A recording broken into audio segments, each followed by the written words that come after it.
Dobrý den, vážení diváci, vážení posluchači, vítám vás tady u dalšího programu Tipy na slovenské knihy. Tentokrát pro nás připravila, jako vždy, Miriam Halamičková z Artfora. Já jsem přizvu, předám slovo a ona vám poradí, jaké knížky třeba koupit dětem k Vánocům, no a nebo třeba i po Vánocích.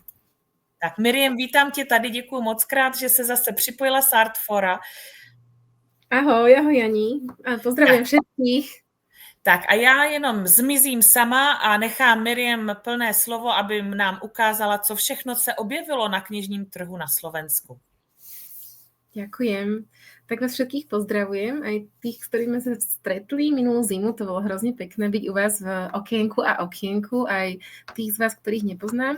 No a asi viete, že my tu na Slovensku prežívame takú pomerne ťažkú situáciu v kultúre, že vlastne naše vedenie štátu kultúru skôr udupáva, než podporuje, ale je to zaujímavé, lebo deje sa tu veľa dobrého zároveň v kultúre, v umení a aj veľa dobrých kníh vzniklo. Z toho sa hrozne teším. Takže tentokrát ten výber bol pre mňa veľmi príjemný robiť a skôr, než začnem s tými knižkami pre úplne najmenšie deti, tak vám chcem ukázať knižku, ktorá mňa úplne najviac nadchla zo všetkých. Volá sa Kým dopadne šálka. Teraz neviem, či vy vidíte zrkadlovo, je to možné. Volá sa Kým dopadne šálka.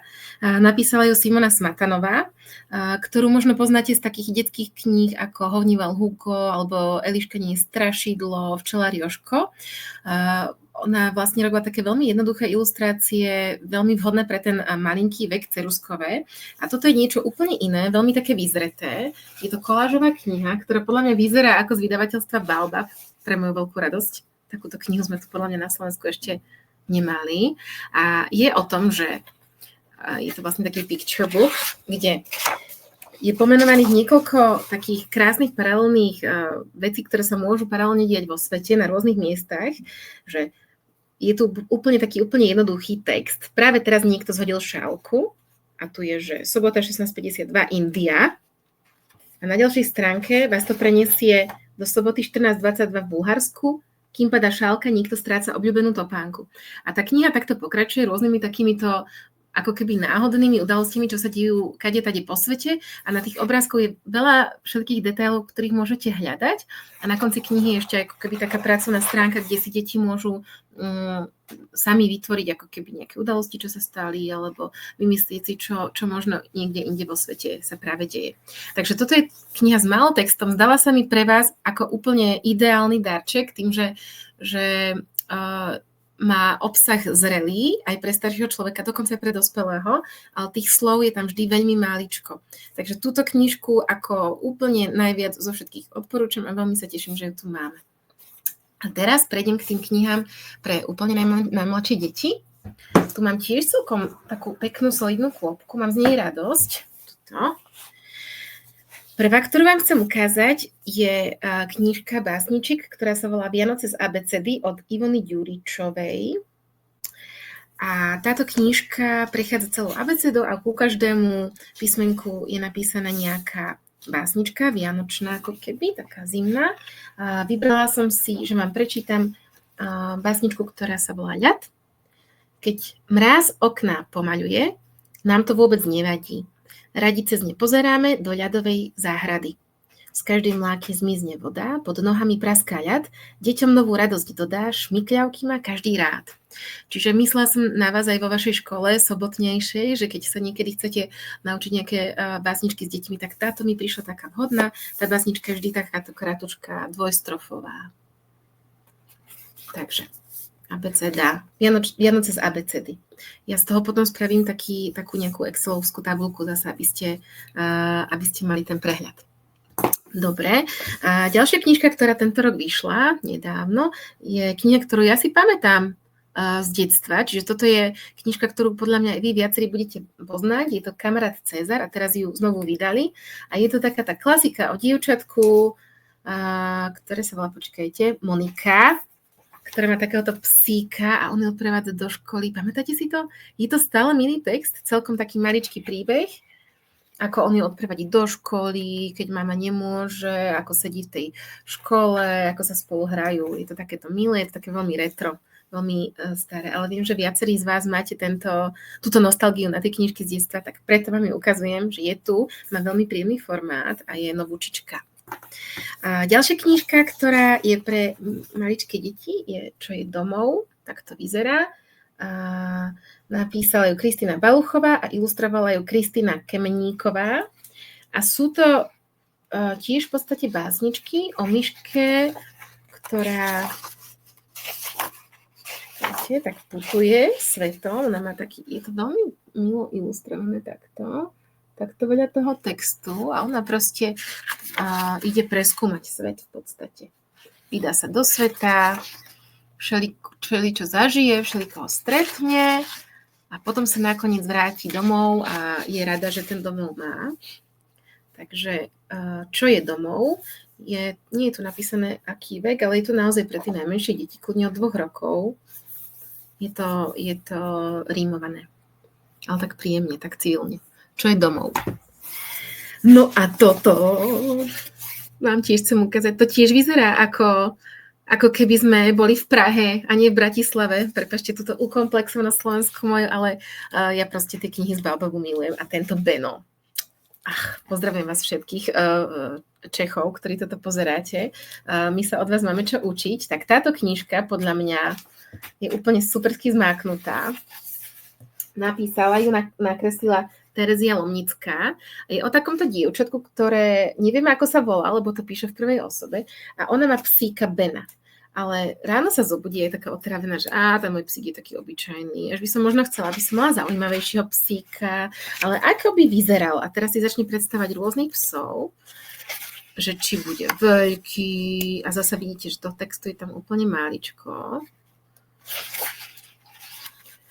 Že by bol veľký ako dom, alebo že by bol veľký ako celé mesto. Potom alebo by bol dlhý ako vlak, lenže potom by bolo ťažké ho poškrapkať od chvostíka až po uška a tak ďalej si to predstaví, až nakoniec si uvedomí, že ten jej Beno je vlastne úplne výborný, taký, aký je, že ho veľmi ľúbi. A tu už je ona s tým Benom. Takže toto je pre deti, zase to nie je napísaný vek, je to z vydavateľstva Monokel, ale povedala by som, že zasa tie najmenšie deti aj 2-ročné, 3-ročné určite áno a kľudne aj staršie, čo sa napríklad učia čítať po slovensky. Takže Beno. Tiež mám veľkú radosť.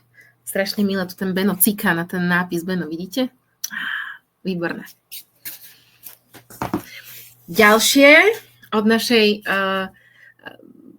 podľa mňa veľmi vlastne úspešnej a slávnej poetky Mirky Ábelovej, ktorú možno predpokladám, že ju poznáte. Ona píše poéziu pre dospelých, ale napísala aj túto prózu Bác a Bác, dobrodružstva z mliekarničky. O týchto 2 mačičkách, jeden je Bác a druhý Bác. A je to taký milý príbeh o továrni na mlieko, o mliekarničke, kde sa robí aj tvároh, aj jogurty a všetko. A nejakým nedopatrením sa tam ocitnú 2 mačičky a zažívajú tam všelijaké dobrodružstva a trošku vás tá kniha aj prevedie tým, ako sa tie mliečne výrobky vyrábajú a tento Pác a Bác tam v tej mliekarničke zavedú všelijaké zmeny a skamarátia sa tam so všelikým a ten text, tým, že to píše Mirka Ábelová, naozaj vynikajúca spisovateľka, je veľmi kultivovaný, veľmi príjemný a pozrite sa, aká je tá kniha krásna. Plná takýchto ilustrácií, je tam niekoľko strán, ktoré nemajú žiadny text. A toho textu potom, keď príde, aj to vám ukážem, aby ste mali predstavu o množstve. Zase obrázok. Je tam naozaj veľkoryso pre deti nechaný priestor na aj predstavivosť a len prácu s obrázkom. A potom tých textov je takto asi. Je tu napísané 5+. A to je asi také, lebo pre spoločné čítanie podľa mňa aj pre 4-ročné dieťatko, ale mne sa veľmi páči, koľko je tam ilustrácií a aké sú veľmi pekné. Tak, vidíte? Dobre, tak to bol Bác a Bác od Mirky Ábelovej, ilustroval Peter Líčko. A vydavateľstvo je Slovart. No, toto je tiež niečo, na čo sme veľmi hrdí. To je teraz by ma zaujímalo, že či to vy vidíte správne alebo zrkadlovo. Ja to vidím zrkadlovo, ale pevne verím, že vy to vidíte správne. Toto je knižka, ktorú ja pravidelne čítam deťom a je to podľa mňa jedna z najdôležitejších vecí, čo tu vznikli na Slovensku za posledný rok, pretože je to kniha o chlapcovi, čo nepočuje. Je to kniha o tomto Benjaminovi, ktorého volajú aj Yami. Hneď, keď prídete na prvú stránku, ako začne príbeh, tak vidíte, že on má vlastne na ušku strojček, alebo teda implantát. A celý tento príbeh vychádza vlastne zo skutočného príbehu chlapčeka, ktorý žije na východe Slovenska, má teda tie uška, ktoré nepočujú a neprijali ho nikam do škôlky, pretože žiadna škôlka si nevedela predstaviť, že by vedela o takéto dieťatko sa postarať a tak on je vlastne, jeho mamina je odkázaná na to, aby sa o ňo starala a táto knižka vznikla ako reakcia na to, že mnohé deti so špeciálnymi potrebami, napríklad nepočujúce deti, nemajú vôbec rovné šance v tom, aby sa dostali ku vzdelaniu, čo je katastrofa, ale táto knižka podľa mňa spravila veľmi dobrú vec, že pomáha deťom citlivieť sa na túto tému.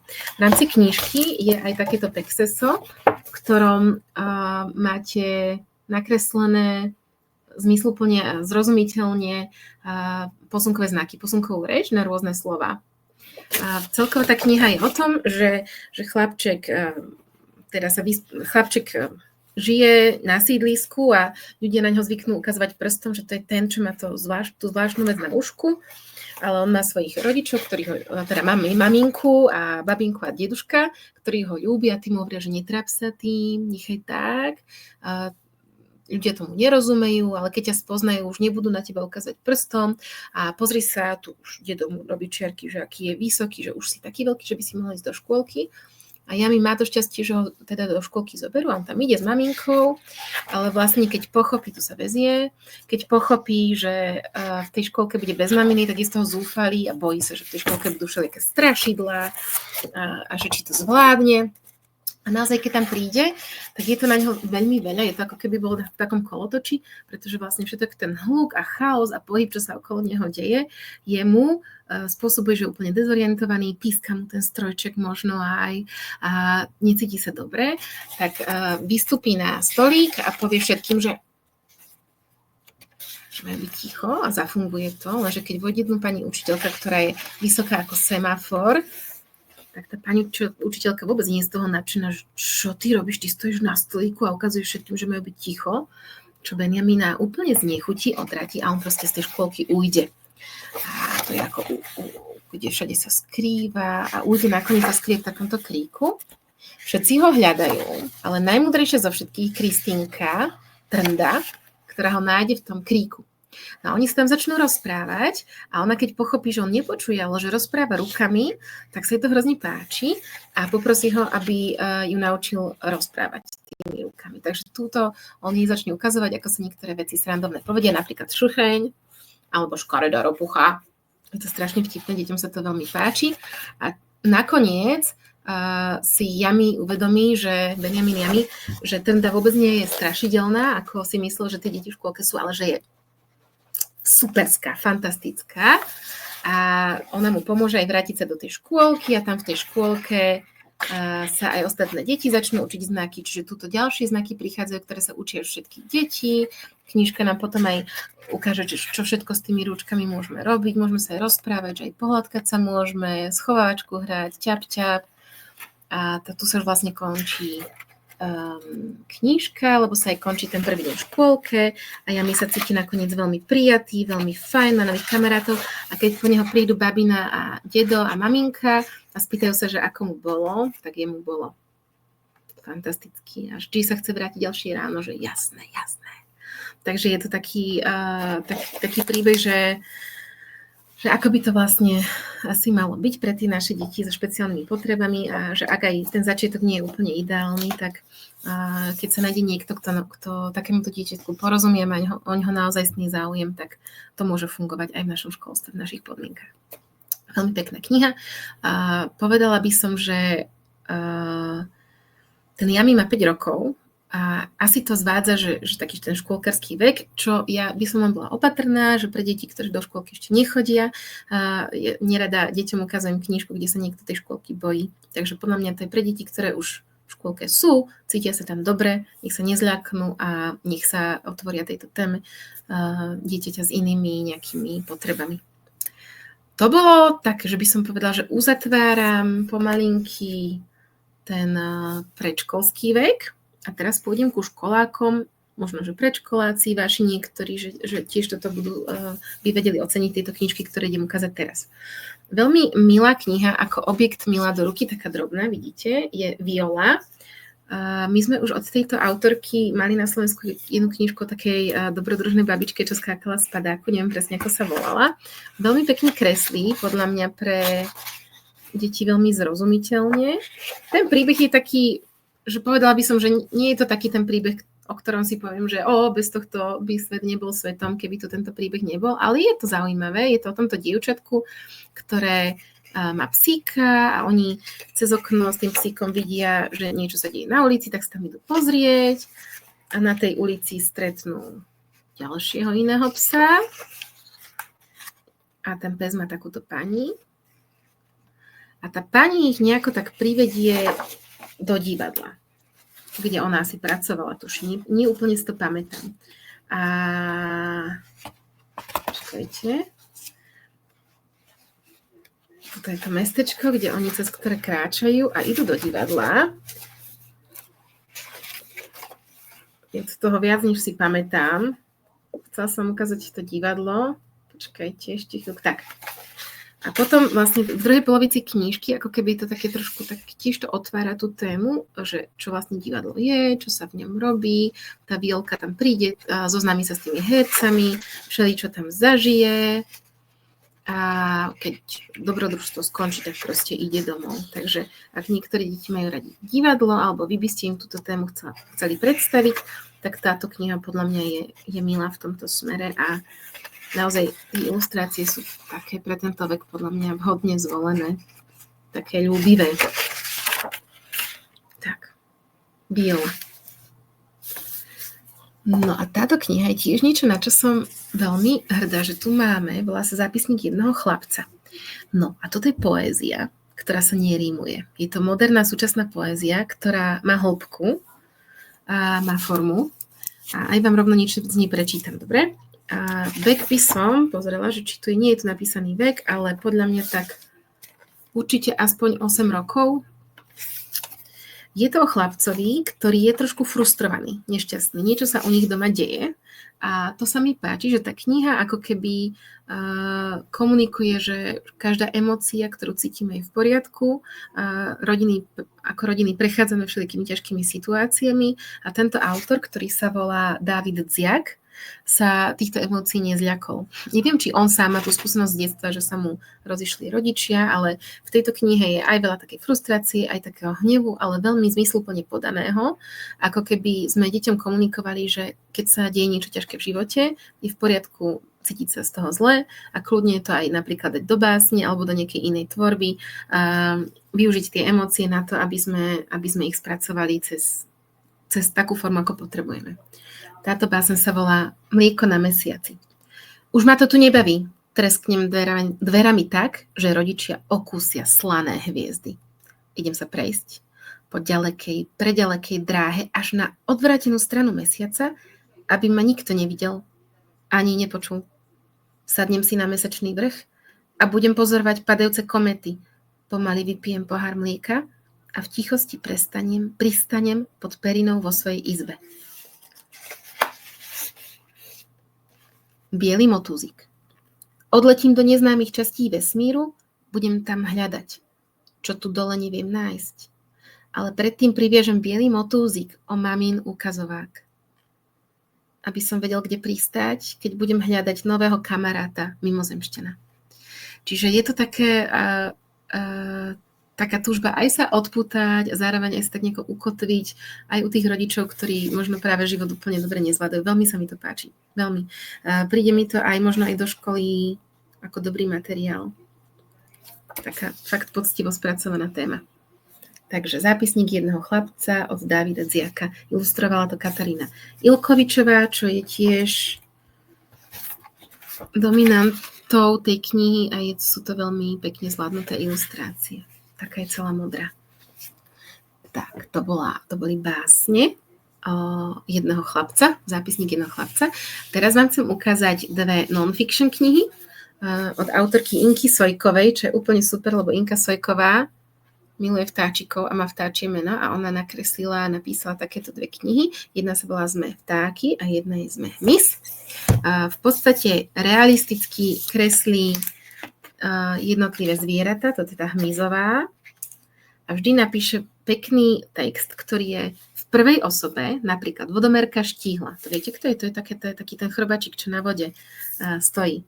Som štíhly hmyz, pripomínajúci tenkú paličku na vode. Vidieť ma môžete na pomaly tečúcich vodách, ale aj pri rybníkoch, jazerách, ba aj pod kameňmi.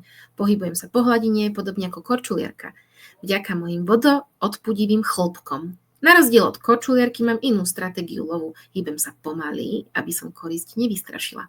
Som nesmierne citlivá na rôzne vibrácie z vody a keď pod hladinou zahliadnem larvy, komárov alebo vodné bezstavce, chytím ich tak, že ich nenapadne z vrchu prepichnem. Narodila som sa z vajíčka, nakladeného pod vodou ako žlto-oranžová larva. Keďže som z rodiny bzdôch a prechádzam neúplnou premenou, každým zvlečením sa viac a viac podobám dospelej vodomerke. Posledné zvlečenie znamená, že som dospela a je čas založiť novú generáciu potomkov. Čiže takto v prvej osobe, podľa mňa dosť veľa informácií o sebe to zvieratko vždy povie. Tu je aj taká infografika. Veľkosť, potom že aký druh premeny, to je kam patrí medzi bzdochy a kde žije. Stojace vody, mierne tečúce vody. No a tá o vtáčikoch, čiže toto bol Sme hmyz pre vaše deti, ktoré majú radi hmyz a čo majú radi vtákov. O vtákoch. Viete, toto je veľmi pekná tá predsádka. Tak takýto veľkorysý vtáčikovi a vždy zasa v prvej osobe o každom vtáčikovi. Veľmi pekné. My máme na 20 obed. Čaute, ahoj. Čau. Nič pohode. No, to boli Sme vtáky, Sme hmyz od Inky Sojkovej a teraz vám chcem ukázať tiež knihu, na ktorú sme tu veľmi hrdí a je to veľmi zvláštna kniha, vzácna. Volá sa Na dobrú noc a je z vydavateľstva EA Publishing a má za sebou taký príbeh, že majiteľka vydavateľstva EA Publishing, Jana Hofstetter, mala babičku výtvarničku. A po tej babičke výtvarničke zostali nejaké ilustrácie, napríklad toto vidíte tuto. A ona dlho Jana uvažovala, že čo s tým spraviť, že či by k tomu vedeli napísať nejaký príbeh. A dala sa dokopy so Soňou Púček-Balážovou, ktorá je vynikajúca slovenská autorka a ešte aj s Klárou Štefanovičovou, ktorá je ilustrátorka. Čiže je to také trojdielo, kde sa doplňajú a striedajú moderné ilustrácie s tými klasickými tej pani Kláry Hofstetter, nie Olgy Hofstetter, pardon.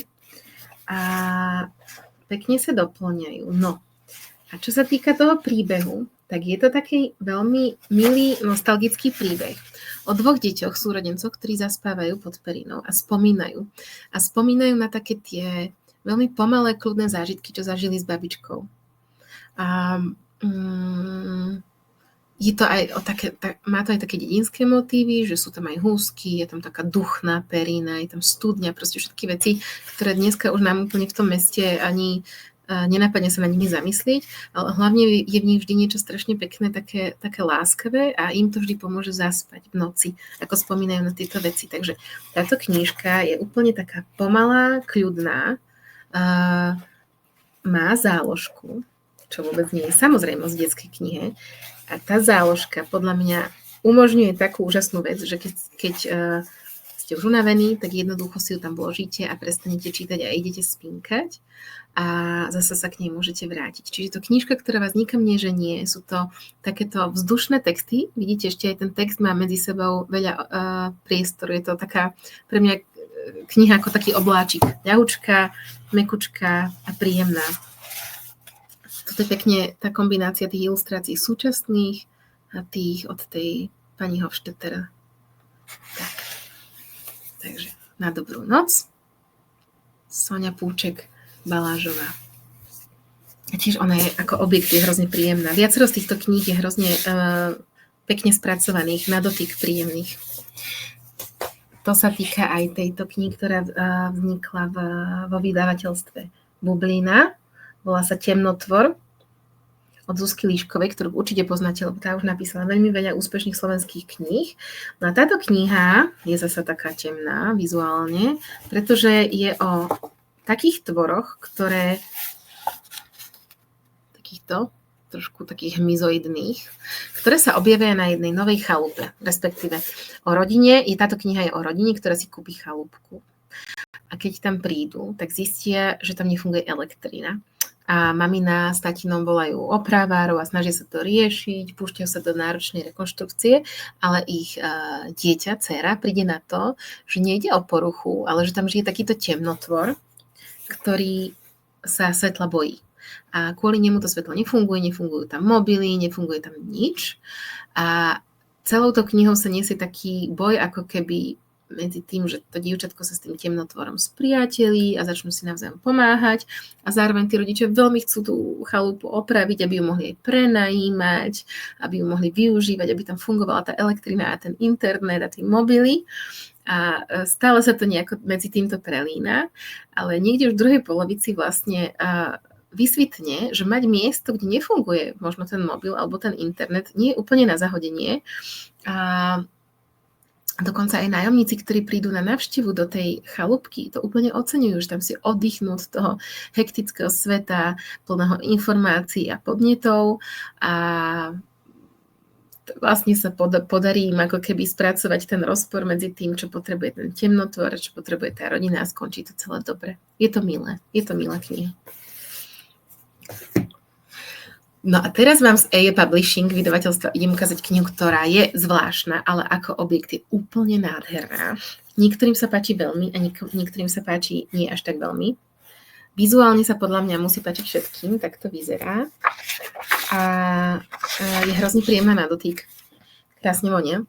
Je o takéto rodine, ktorá si žije takým tiež hektickým spôsobom života a tomuto chlapcovi to proste vadí. On by chcel, aby sa mu tí jeho rodičia venovali, aby mali taký pokoj, aby si proste sadli. A je to písané takou formou civilnej básne. Niečo sa rímuje, niečo nie. Nie je to otravný štýl básne, je to celkom fajn, ale ten príbeh je taký, že oni vlastne zažijú také indiánske dobrodružstvo, na chvíľu ich to tak zakorení do takého zemitého, že stanujú a musia sa zaoberať tými fyzickými vecami, musia nechať celú prácu, všetky mobily, všetko bokom, pretože jednoducho tá situácia si ich vyžaduje celých a sústredených. Chlapček je rád, aj nejakého vlka stretnú. Tá kniha má nádherné ilustrácie.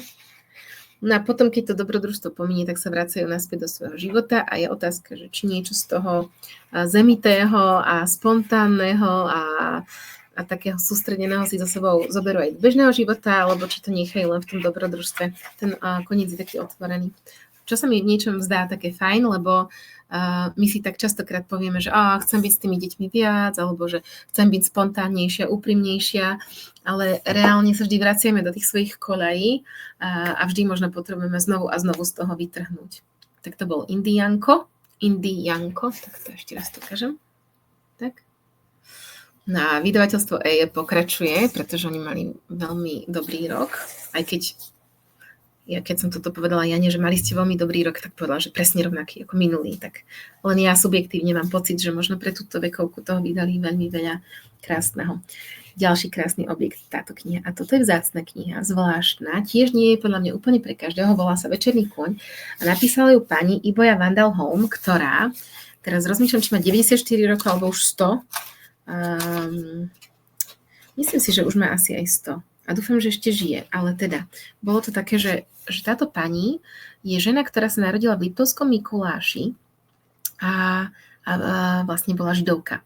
Čiže keď prišla druhá svetová vojna, tak ona so svojou sestrou utiekla z Liptovského Mikuláša do Maďarska a nakoniec sa ocitla aj v koncentračnom tábore. O časť rodiny prišli, prežila veľmi ťažké veci. A možno ste zachytili od nej knihu Moruša z vydavateľstva Absint. Ja ju práve teraz čítam. Tak je to také príjemné pre mňa v tej kombinácii to čítať, že Večerný kôň je kniha, ktorá ona píše o rodine a autobiograficky ako keby z pohľadu dcéry tej rodiny, ale ten príbeh sa odohráva v Dánsku. A je to preto, že táto Iboja potom, ako prežila tú druhú svetovú vojnu, holokaust a všetky tieto ťažké veci, ktoré ona ustála s takou veľmi pozitívnou mysľou, tak ona sa vlastne vydala za dánskeho muža a žila v Dánsku. No a v tejto knihe ona je tá mama a jej dcéra ako keby tú knihu píše. A je to znovu takisto ako tá jej kniha Moruša, je to také veľmi príjemné a pomalé rozprávanie o tom, čo prežíva a o tom, ako proste aj úplne také obyčajné veci, ako túžia po psíkovi, ako ho majú, ako sa sťahujú, všetko možné, čo zažívajú. A ten text tých dobrodružstiev, ktoré sú také veľmi také ľudské, také každodenné, také prirodzené, veľa ľudí má rado takýto typ rozprávania, kde sa nediejú nejaké bombastické veci, ale kde vlastne to dievčatko rozpráva, čo sa im deje, čo zažili, ako boli chorí, ako toho psíka strihali a takéto úplne normálne veci. Tak je ten text predkávaný takými malými básňami, lebo táto Iboja vlastne má takú schopnosť zimprovizovať alebo napísať básničku a zahrať na klavíri pieseň len tak z ničoho. Takže toto v tej knihe je zachytené. Ak toto je pre vás pre niekoho zaujímavé, tak odporúčam. Aj vizuál tej knihy je zaujímavý. Oni oslavili, teraz nie som si istá, či to bola holandská autorka, ale táto kniha je naozaj takou spoluprácou vzácnych ľudí. Takže ten príbeh za tou knihou je aj napísaný na konci v takom príhovore. Táto pani teda má už 100 rokov, je to žena, čo sa narodila na Slovensku, musela Slovensko opustiť a nakoniec zvyšok života žila v Dánsku. Večerný kôň. To myslím, že tak uzatváram asi ten prvý stupeň. A teraz vám ukážem také knihy pre väčších. Určite si pamätáte na knihu od Davida Soboňa Káva a čokoláda, tak teraz vyšlo Sushi. Sushi je, tak ako asi predpokladáte, vtipná a veľmi estetická kniha o sushi, o histórii sushi, o druhoch sushi, o tom, ako sa pestuje rýža, o rybách, čo všetko tam patrí. Takže ak máte radi sushi, tak táto kniha je aj vtipná, aj plná informácií. Je pekné mať ju v poličke a môcť sa k nej vrácať a dozvedieť sa niečo zaujímavé o tom sushi. Je hrozne pekná. Takže Dávid Soboň Sushi, vydavateľstvo Monokel. Tiež má Monokel podľa mňa veľmi silný rok. Dobre. A teraz je tu jedna veľmi moderná kniha pre väčšie deti a jedna veľmi ako keby už stará kniha pre deti od 10 rokov, 10-11. Táto sa volá Môj kamoš Čety a je o tomto chlapcovi, ktorý nepatrí úplne medzi obľúbených chlapcov v triede, nejakých populárnych, ale píše to vlastne v prvej osobe, on ten príbeh prežíva, je to také dobrodružstvo, kde zohráva rolu asi ChatGPT, proste to je ten Čety, to je ten párťak počítačový, tá umelá inteligencia, s ktorým on rieši svoje ťažkosti, ale je tam aj reálna postava, toto dievčatko, ktoré sa volá Pipi, aj vyzerá ako Pipi dlhá pančucha, ktorú on má rád a je do nej zaľúbený a rozumejú si a čiže tou knihou sa tiahne to, ako on sa snaží nájsť v tej triede, ako sa snaží skamošiť sa s tou Pipi a zároveň ako to rieši s tým chatom GPT. Ilustroval ju Janko Kurinec, napísal Roman Brat a Janko Kurinec, jeho určite poznáte, on je vynikajúci ilustrátor, takže takáto je to veľmi pekné. Takže to je z takého moderného prostredia a z menej moderného prostredia je kniha Tajomstvo dračej steny od Jozefa Žarné, ktorá teraz opäť vyšla po mnohých rokoch. Vy si ju možno pamätáte z detstva. Ja som ju v detstve nečítala, ale je to tiež také dobrodružstvo. Môžem prečítať to, čo je vzadu na knihe napísané. Dračia stena je mohutná skala, ktorá sa týči nad mestečkom s netradičným názvom Atomová Lehota.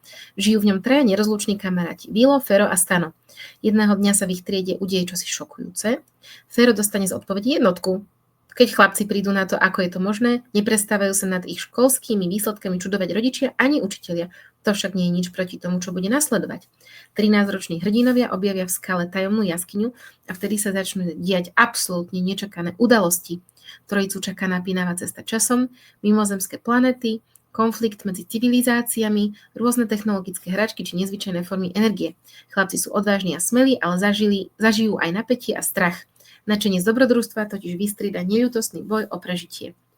Nech sa však ocitnú v akýchkoľvek situáciách, hrdinsky sa im postavia a vždy zostanú kamarátmi. Takže to je nejaký, počkajte, pozriem vám ešte ten rok, 73. Takže ak si to pamätáte z detstva, tak je to preto, že to naozaj je kniha, ktorá v našom detstve už bola tu. A tým uzatváram úplne že tie detské knihy a ešte vám chcem ukázať dve, ktoré sú už také pre takú mladú dospelosť, už na hranici s dospelosťou, podľa mňa asi 17 plus kľudne. A jedna je poézia a jedna je próza. Obidve sú strašne príjemné na dotyk. Zase strašne pekné objekty, neviem, čo sa to tu deje, že takéto krásne knihy nám tu vychádzajú, veľmi sa z nich teším, dokonca aj ladia k sebe. Obyčajný chlapec napísal Boris Šima, Tomáš Krištof a Boris Šima to ilustroval. Je to o takomto chlapcovi, ktorý je queer a hľada lásku a je to, aj vnútri sú takéto trošku komiksové ilustrácie, veľmi kultivovaným jazykom písané, má kamarátku, všeličo zažíva, ale vlastne túži po láske a tú lásku nájde. Je teda gay, čiže je tam tá téma tej sexuálnej identity a orientácie. Takto. Podľa mňa veľmi pekný text. Ak sa vám to zdá vhodné pre vaše potreby, tak odporúčam Obyčajný chlapec. A táto posledná je pre mňa taká tiež veľmi jedinečná kniha. Volá sa Cudzinečnosť a napísala ju Anna Siedich. Dúfam, že to dobre vyslovujem. Je to Ukrajinka, ktorá žije už tu na Slovensku niekoľko rokov, odkedy začala vojna na Ukrajine. A je to kniha, ktorú napísala v dvoch jazykoch, v slovenčine a v ukrajinčine. Takto je to bilingválne. A tá kniha sa zaoberá tým, ako sa vlastne ona tu na Slovensku v tomto novom domove cíti.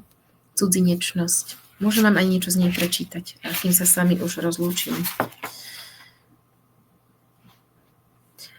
Ležím na zemi, kolenami počúvam srdce, tláčajú sa mi do hrude, koža sa mi odlupuje z nôh, padá premárnená únavou, okamžite vyrastie nová vrstva, od malých prstov spája sa priestor medzikolenný, medzilopatkový, prepája kontúry opuchnutého tela, mení ho na ucho, čo počúva, nový bezpečný svet za oknom. Tak, cudzinečnosť. A Jani, to je za mňa všetko. Pozerám okolo seba, či som tu niečo nezabudla, ale myslím, že to je naozaj všetko. No to je perfektní. Miriam, moc krát děkujeme.